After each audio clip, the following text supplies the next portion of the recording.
One death is a tragedy. A million is a statistic. That line is attributed to Joseph Stalin, the dictator of the Soviet Union from 1927 until his death in 1953, and perfectly describes his worldview. Consider this. Directly or indirectly, he was responsible for the suffering and death of more human beings than any person in history. He starved to death more than 5 million Ukrainians in 1932 and 1933. He signed a non-aggression pact with Nazi Germany in 1939, freeing Adolf Hitler to attack Poland and thus commence World War II. At least 40 million dead in Europe alone. Without Stalin's support, it's unlikely Mao Zedong could have taken over China in 1949. At least another 50 million dead. Throw in his support for the Kim dynasty in North Korea, his brutal takeover of Eastern Europe following World War II, and the millions who perished in the infamous gulags inside the Soviet Union, and the numbers are beyond comprehension. They became, as Stalin put it, a statistic. These were the dead. The living suffered decades of pointless misery, never knowing from one day to the next whether Stalin's secret police would show up and take them away. The man behind all of this terror was born Joseph Zhugashvili on December 18, 1878 in Gori, Georgia, then part of the Russian Empire. Stalin was the name that he later gave himself when he became a communist revolutionary. It means man of steel.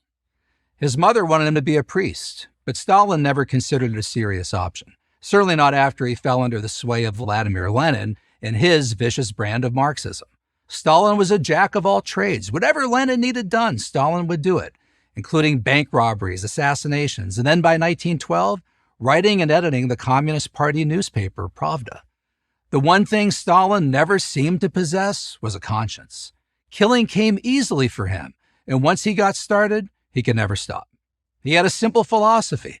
Death solves all problems. No man, no problem. In 1917, Lenin took control of Russia. Stalin was right there with him. When Lenin died in 1924, Stalin wanted the top job. This wasn't mere ambition, it was also a matter of survival. Not getting the job meant certain death, a lesson that his chief rival, Leon Trotsky, learned some 16 years later when Stalin had him murdered in Mexico. In retrospect, it seems inevitable that Stalin would lead the party.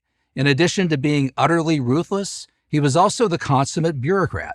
No detail was too small for his attention. Novels, screenplays, and editorials had to be submitted for his approval. Not infrequently, he would rewrite them to make sure they followed the party line that Stalin himself had set.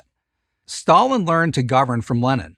The ruling principle was this: either you did what he told you to do, or he had you killed or imprisoned.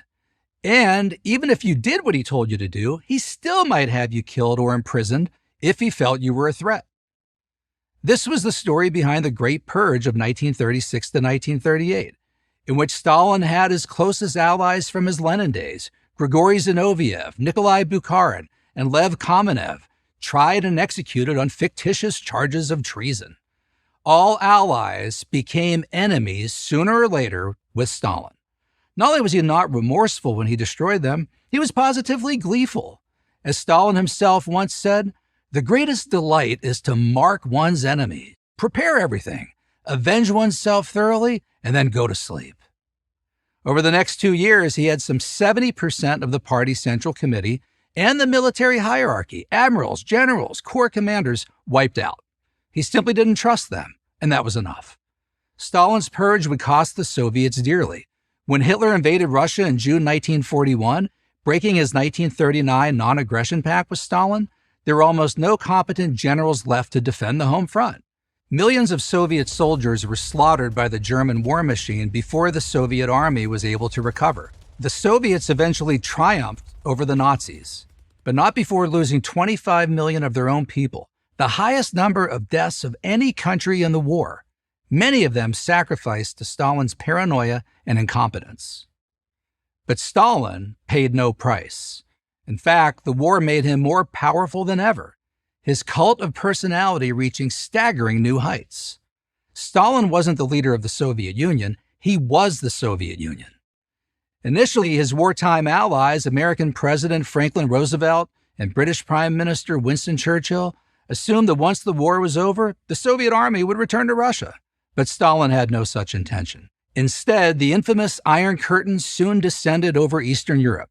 The Cold War had begun, the United States versus the Soviet Union. In March 1953, Stalin, age 74, suffered a massive stroke. The doctors who attended him were afraid to do anything. What if they made a mistake? When they finally started treating him, it was too late.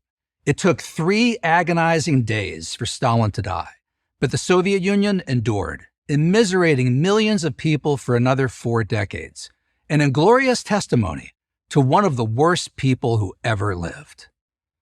I'm Paul Kengor, professor of political science at Grove City College and editor of the American Spectator for Prager University. Thank you for watching this video. To keep PragerU videos free, please consider making a tax-deductible donation.